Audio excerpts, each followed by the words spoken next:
Não conseguia me mover. Meu corpo estava mole, pesado, como se eu tivesse afundado no chão. Minha mente estava desperta, mas todo o resto estava desligando. Meu filho, Eli, estava deitado ao meu lado, imóvel. Eu mal conseguia distinguir seu rosto através da visão embaçada, mas sabia que ele ainda estava respirando. E então eu ouvi.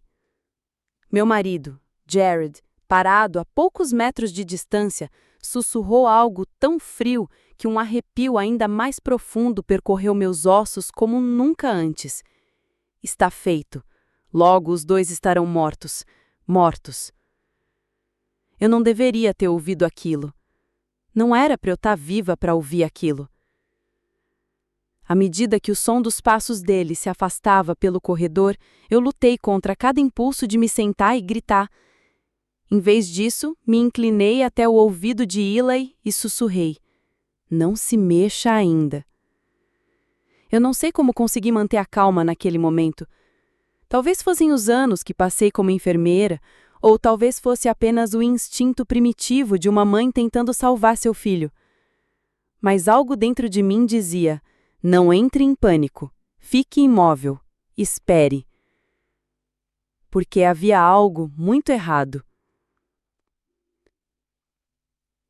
Deixa-me te levar algumas horas antes desse momento, a última vez que as coisas pareciam minimamente normais, se é que se pode chamar a nossa vida de normal agora. Meu nome é Naomi, tenho 38 anos, mãe e, até recentemente, esposa. Abandonei minha carreira de enfermeira quando Eli nasceu para me dedicar totalmente a ele. Ele é meu mundo inteiro, curioso, inteligente, sempre observando tudo que eu faço. Somos uma equipe desde o primeiro dia. Jared, meu marido, por 12 anos, costumava ser o engraçado. Carismático, daquele tipo que fazia qualquer um se sentir especial, até mesmo estranhos. Mas em algum momento, esse charme se transformou em silêncio. Depois vieram as noites fora de casa, as ligações escondidas, as ausências estranhas com desculpas fracas. Mesmo assim, eu continuei. Por ele. Pela vida que construímos. Pela esperança de que, talvez, o homem com o que me casei ainda estivesse ali, em algum lugar. Então, quando Jared disse que queria preparar o jantar para nós, algo raro, pensei que talvez, só talvez, ele estivesse tentando de novo, tentando estar presente, conectar-se. Ele disse que tinha uma receita especial para experimentar. Bife, purê de batatas e vagem. Simples, mas reconfortante. Eli ficou animado. Ele adorava quando Jared fazia qualquer esforço, por menor que fosse. Nos sentamos à mesa. A comida tinha um cheiro estranho, um pouco fora do normal. Mas eu não disse nada. Jared nos observava, sorrindo mais do que o habitual, quase demais. Comi algumas garfadas, Eli também. Foi aí que senti a primeira onda, tontura. A sala girando levemente. Minha boca ficou seca, meu estômago revirou. Olhei para Eli, ele esfregava os olhos, piscando devagar. Ele sussurrou, mamãe, minha barriga tá doendo. Foi nesse momento que eu soube que havia algo terrivelmente errado. Pensei, isso não é intoxicação alimentar, isso é outra coisa. Então tudo escureceu. Exceto meus pensamentos, exceto meu instinto. Caí ao lado do meu filho e fiz a única coisa que consegui pensar. Fingi. Fiquei ali, completamente imóvel, ouvindo. E foi quando eu ouvi a voz de Jared. Está feito. Logo os dois estarão mortos. Mortos.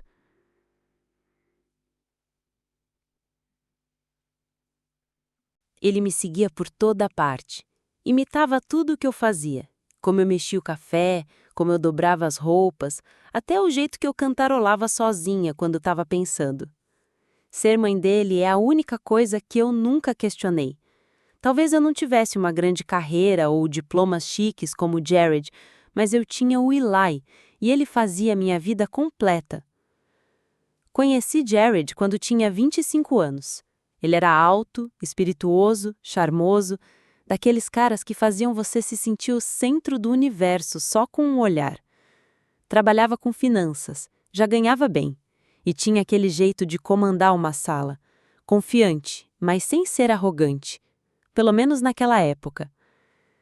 Nos casamos em menos de um ano, e no começo ele realmente era incrível, o tipo de marido que todo mundo dizia que eu tinha sorte de ter. Ele me surpreendia com flores, deixava bilhetes em post-its, fazia playlists para as nossas viagens de carro. Quando Eli nasceu, ele chorou mais do que eu. Lembro de pensar, esse é o homem com quem vou envelhecer. Vamos construir uma vida linda juntos. Mas o tempo muda as pessoas. Em algum momento dos últimos 2 anos, algo em Jared começou a mudar. No começo eram coisas pequenas.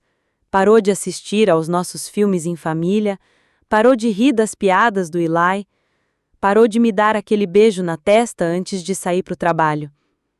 Eu dizia a mim mesma que era o estresse. O trabalho dele era intenso, jornadas longas, clientes exigentes. Achei que ele só precisava de espaço. Mas então vieram o celular trancado, as ligações sussurradas atrás de portas fechadas, o jeito como ele saía de casa sem dizer onde ia ou quando voltava. Eu fazia perguntas. Ele ficava na defensiva. Dizia que eu estava paranoica, controladora. Então, parei de perguntar. Fiquei em silêncio também. Pelo bem do Eli, mantive tudo calmo na superfície. Sorrisos no jantar, conversa fiada, a ilusão de normalidade. E então, na semana passada, algo estranho aconteceu. Jared chegou em casa mais cedo do que em meses, e pela primeira vez em muito tempo, ele parecia relaxado. Beijou Eli na cabeça, olhou nos meus olhos e disse: "Hoje eu vou fazer o jantar." Eu pisquei, surpresa. "Desde quando você cozinha?" Ele deu de ombros. "Só quis fazer algo legal. Você tem se esforçado tanto ultimamente." Foi uma coisa tão pequena, mas pareceu enorme, suspeita até. Mas ao mesmo tempo eu queria acreditar nele. Queria acreditar que talvez, depois de tudo, ele estivesse tentando voltar para nós. Então eu sorri. Disse que aquilo parecia maravilhoso. Naquela noite, arrumei a mesa com as louças boas. Eli escolheu uma música para tocar enquanto jantávamos.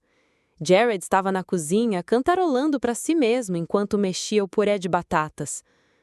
Quase parecia normal de novo. Quase. Mas lá no fundo, no estômago, algo estava errado. Um sussurro silencioso de instinto que eu nem sabia que precisava ouvir, até que quase fosse tarde demais. Lembro de observar Jared naquela noite, de pé, em frente ao fogão, mexendo purê como se fosse algo que ele fizesse todos os dias. Mas não era. Jared nunca tinha cozinhado uma refeição completa. Nunca, em 12 anos de casamento. Nem uma vez. Então sim, eu estava surpresa. Mas mais do que isso, eu estava tentando me convencer de que aquilo era um bom sinal, um recomeço. Eu queria que fosse. O jantar foi servido por volta das 18 horas. Eli arrumou a mesa, colocou os guardanapos todos diferentes, aqueles que ele achava chiques. Ele estava animado. O pai finalmente estava fazendo algo só por nós, algo normal. A comida parecia ok, o bife estava um pouco passado demais, as vagens com alho demais, mas foi o puré de batatas que se destacou. Tava estranho, muito liso, muito brilhante, não sei como descrever. Dei uma garfada. A textura era estranha, cremoso demais, quase como cola. O sabor não era ruim, mas havia um amargor por baixo da manteiga. Empurrei o garfo para o lado e peguei meu copo d'água, engolindo com dificuldade. Ele também deu algumas garfadas. Observei ele. Fez uma careta, mas continuou comendo. Jared nos observava. Dizia quase nada. Só ficava ali, sentado, sorrindo. Lembro de dizer: esse purê tá com um gosto meio esquisito. E Jared? Ele riu. Riu. Disse algo como: acho que não sou tão bom cozinheiro quanto pensava. Então se levantou e começou a recolher o próprio prato antes mesmo de terminar de comer. Foi aí que eu senti. A tontura começou em ondas, não daquele tipo que vem quando a gente se levanta rápido, mas daquele que faz o mundo inclinar de lado. Meus dedos ficaram dormentes, minha garganta secou, ficou espessa. Pisquei, tentando me manter firme. Do outro lado da mesa, Eli tinha ficado em silêncio. Ele estava esfregando a barriga, olhos arregalados, e o garfinho dele caiu no prato com um tilintar. Ele olhou para mim e sussurrou: Mamãe, minha barriga está doendo. Esse momento está queimado na minha memória. Aquele olhar dele tão confuso, como se soubesse que algo estava errado, mas sem saber como explicar. Meus instintos assumiram o controle. Estendi a mão para ele, mas meu braço não se mexia direito. Meus músculos não respondiam. A visão começou a borrar nas bordas. Mal conseguia manter os olhos abertos. E Jared? Ele não correu para ajudar. Não estava em pânico. Ele só estava parado na pia, esfregando as mãos devagar, como se estivesse lavando algo embora. Eu soube, naquele instante, havia algo terrivelmente errado. Meu coração disparou, mesmo com o corpo falhando. Percebi que não conseguia falar, não conseguia pedir ajuda, mas minha mente estava clara. E uma palavra ecoava mais alto que tudo: proteger Eli. Olhei para meu filho. Ele estava escorregando na cadeira, então fiz a única coisa que consegui pensar.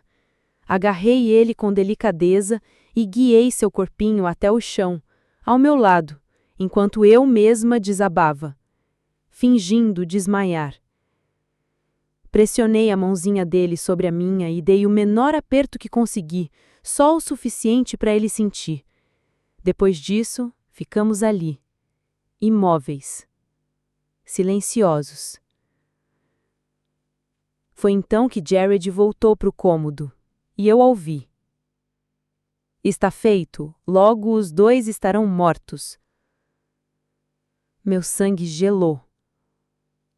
Não havia pânico na voz dele, nenhuma tristeza, apenas uma calma definitiva, como se tivesse terminado uma tarefa, como se nós fôssemos apenas itens riscados numa lista de afazeres.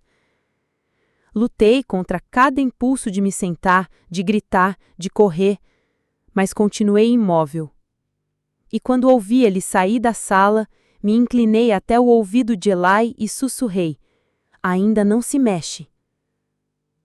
Não sei quanto tempo ficamos ali. Podiam ter sido 30 segundos ou 3 minutos. O tempo vira uma coisa estranha quando você está aterrorizada e paralisada. Tudo o que eu conseguia ouvir era meu próprio coração martelando nos ouvidos e a respiração de Eli. Então vieram os passos de Jared se afastando pelo corredor, sem pressa, deliberados. Acho que ele parou perto da porta de entrada e eu ouvi. Clique. A porta da frente se fechou. Ele tinha ido embora. Abri os olhos só um pouquinho, com medo do que poderia ver. A cozinha estava vazia. Pressionei a minha mão contra as costas de Eli. Ele se enrijeceu, mas não se mexeu. Ele estava acordado, tinha ouvido tudo também. Banheiro, eu sussurrei. Vai cuspir, vomita se conseguir. Ele piscou para mim assustado, mas entendendo. Eli só tem 11 anos, mas é muito inteligente. Engatinhou até o corredor com os braços e pernas trêmulos. Eu fui atrás, arrastando minhas pernas como se fossem sacos de areia. Chegamos ao banheiro de visitas. Liguei a torneira e deixei a água correr alto. Caso Jared voltasse, o som abafaria qualquer coisa. Então me inclinei sobre a pia e me forcei a vomitar. Tudo. Enfiei os dedos na garganta, desesperada para expulsar seja lá o que ele tinha nos dado. Ele fez o mesmo, com lágrimas escorrendo pelo rosto, tosse, engasgos, mas ele conseguiu pôr para fora. Estava funcionando, aos poucos. Minha cabeça ainda estava enevoada, mas eu conseguia pensar, me mover. Minha respiração estava apertada, mas não mais sumindo. Sentei no chão frio de azulejo, com as costas apoiadas no armário, segurando a mão de Eli. Mamãe, ele sussurrou. Por que ele faria isso? Eu não consegui responder. Ainda não. A gente precisava sair dali. Tentei ligar para o 911. Meu celular estava morto. Não com pouca bateria. Morto mesmo, sem resposta, sem tela de reinicio. Tinha funcionado naquela manhã. Chequei o telefone fixo da parede. Linha muda. Foi aí que percebi. Jared tinha planejado tudo isso com antecedência. Sem tempo, eu disse. Vamos agora. Peguei a lanterna de emergência debaixo da pia, enrolei Eli no meu moletom e o conduzi pela lavanderia até a garagem. Tínhamos que ser silenciosos, os dois. Eu não sabia se Jared tinha realmente ido embora, ou se estava assistindo do carro, ou se estava escondido do lado de fora. Abri a porta da garagem manualmente. Ela rangia alto o suficiente para fazer o meu coração parar. Espiei. Nenhum carro na entrada, ninguém na rua. Apenas o silêncio vazio do início da noite. Vai, sussurrei para Eli. Ele correu descalço pelo gramado até a casa da nossa vizinha, Miss Leverne. Ela morava ali há 20 anos, tinha mais de 70, era dura como pedra e sempre estava em casa. Eu fui atrás, mancando, minhas pernas ainda moles, a visão oscilando. Quando cheguei à porta, Eli já estava batendo com força. Ela abriu rápido, surpresa, mas bastou num olhar para ela entender que algo estava muito errado. O que aconteceu? Ela ofegou. Sem tempo, liga para o 911. Consegui dizer. Ele nos envenenou. Meu marido. Ele tentou nos matar. O rosto dela mudou, do choque à ação. Ela nos puxou para dentro, trancou a porta e pegou o telefone. Em menos de 5 minutos, ouvi as sirenes. E pela primeira vez em muito tempo, me permiti respirar.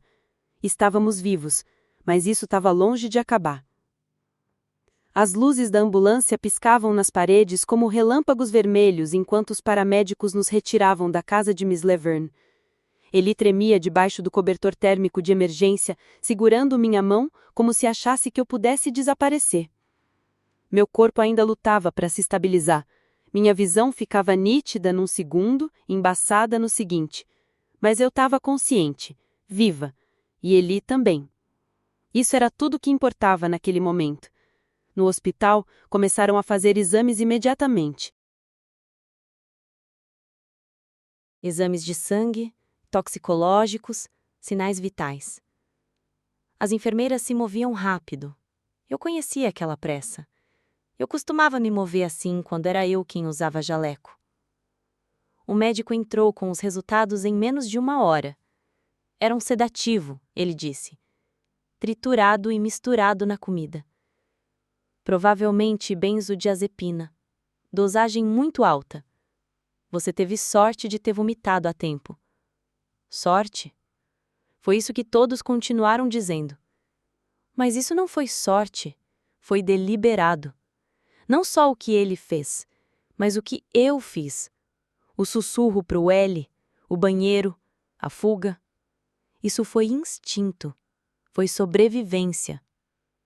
Quando o policial chegou para colher meu depoimento, eu contei tudo, palavra por palavra, passo a passo. Então perguntei: encontraram ele? A mandíbula do policial se contraiu. Ele não tá na casa, o carro sumiu. Emitimos um alerta estadual. Meu estômago afundou de novo. Dessa vez não por veneno, mas pelo medo nauseante de que ele pudesse escapar, de que desaparecesse e nos deixasse olhando por cima do ombro para sempre. Mas então, menos de 48 horas depois, pegaram ele no aeroporto, tentando embarcar num voo para Belize com um passaporte falso e um segundo celular. Ele não só nos envenenou e fugiu, ele tinha planejado tudo isso por semanas, talvez meses. E não foi até a minha irmã, Alina, chegar de viagem que a última peça do quebra-cabeça se encaixou. Estávamos no quarto do hospital. Ellie finalmente dormia na cama ao lado. Alina se inclinou com uma expressão no rosto, meio incredulidade, meio desgosto. Eu não queria dizer nada, mas, Naomi, o Jared estava te traindo. Eu sei disso há 2 meses. Eu só consegui encarar ela. Ela continuou. Eu vi ele com uma mulher, jovem, uns 25 anos. Eles estavam naquele restaurante perto de Midtown. Ele beijou ela. Eu segui. Foram para um condomínio. Não te contei porque não sabia o que fazer. Achei que ele estava tendo uma crise. Uma crise?